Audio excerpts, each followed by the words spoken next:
पिता पुत्र पवित्र आत्मा के नाम पर आमीन। पहला पाठ। प्रभु का हाथ मुझ पर पड़ा और प्रभु की आत्मा ने मुझे ले जाकर एक घाटी की कर दिया जो हड्डियों से भरी हुई थी। उनसे मुझे उसने बीच चारों ओर घुमाया। वे हड्डियों बड़ी संख्या में घाटी की घरलता पर पड़ी हुई थी और एकदम सूख गई थी। उसने मुझसे कहा, मानव पुत्र, क्या इन हड्डियों में फिर जीवन आ सकता है? मैंने उत्तर दिया, प्रभु ईश्वर, तू ही जानता है। इस पर उसने मुझसे कहा, इन हड्डियों से भविष्यवाणी करो। इनसे ये कहो, सूखी हड्डियों, प्रभु की वाणी सुनो। प्रभु ईश्वर इन हड्डियों से ये कहता है, मैं तुम में प्राण डालूंगा और तुम जीवित हो जाओगी। मैं तुम पर न्यायुष लगाऊंगा, तुम में मांस भरूंगा, तुम पर चमड़ा चढ़ाऊंगा, तुम में प्राण डालूंगा। प्रभु जीवित हो जाएगी और तुम जानोगी कि मैं प्रभु हूँ। मैं उसके आदेश के अनुसार भविष्यवाणी करने लगा। मैं भविष्यवाणी कर ही रहा था कि एक खड़खड़ाती आवाज सुनाई पड़ी और वे हड्डियां एक दूसरी से जुड़ने लगी। मैं देख रहा था कि उन पर स्नायु लगी, उनमें मांस भर गई, उन पर चमड़ा चढ़ गया, किंतु उनमें प्राण वायु नहीं थे। उसने मुझसे कहा, मानव पुत्र, प्राण वायु को संबोधित कर भविष्यवाणी करो।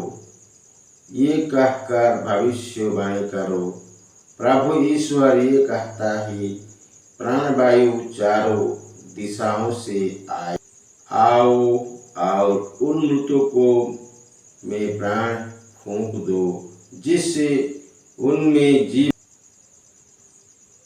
आ जाए। मैंने उससे के आदेश अनुसार भविष्यवाणी की और उनमें प्राण वायु। वे पुनर्बार होकर अपने पैरों पर खड़ी हो गई। वो एक विशाल बहुसंख्यक सेना थी।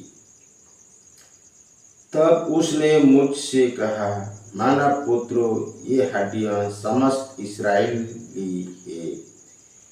वे कहते रहते हैं, हमारी हड्डियां सूख गई है, हमारी आशा टूट गई है, हमारी सर्वनाश हो गई है।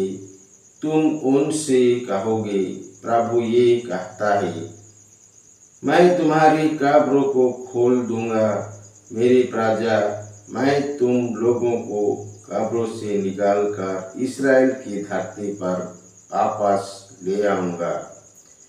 मेरी प्रजा, जब मैं तुम्हारी कब्रों की खोलकर तुम लोगों को उनमें से निकालूंगा, तो तुम लोग जान जाओगे कि मैं ही प्रभु हूँ।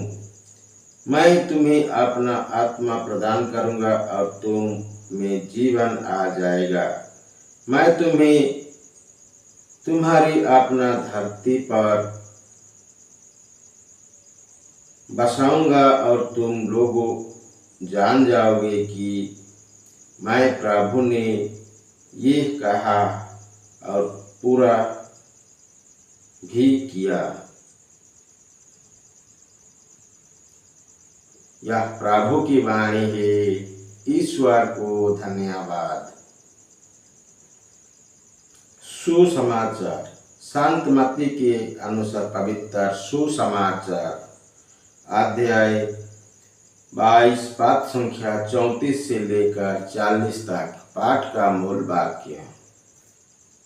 जब फरीसियों ने ये सुना कि ईसा ने सदुकिया का मुंह बंद कर दिया था, तो वे इकट्ठे हो गए और उनमें से एक शास्त्री ने ईसा की परीक्षा लेने के लिए उनसे पूछा, गुरुवर, संहिता में सबसे बड़ी आज्ञा कौन सी है? ईसा ने उससे कहा, अपने प्रभु ईश्वर को अपने सारे हृदय, अपने सारे आत्मा को, अपने सारी बुद्धि से प्यार करो। ये सबसे बड़ी और पहली आज्ञा है। दूसरी आज्ञा इसी के सदृश ही, अपने पड़ोसी को अपने समान प्यार करो। इन्हीं दो आज्ञाओं पर समस्त संहिता और नबियों की शिक्षा अवलंबित है। यह प्रभु का पवित्र सुसमाचार है। ख्रिस्त की जय। पिता पुत्र पवित्र आत्मा की बड़ाई हुई। जय स्वाद में थी आगे और अनंत तक सदा रहेगी। आमीन। यीशु मरिया जोसेफ, यीशु मरिया जोसेफ, यीशु के पवित्र दिल, तेरा राज्य आवे। पिता पुत्र पवित्र आत्मा के नाम पर आमीन। जय यीशु।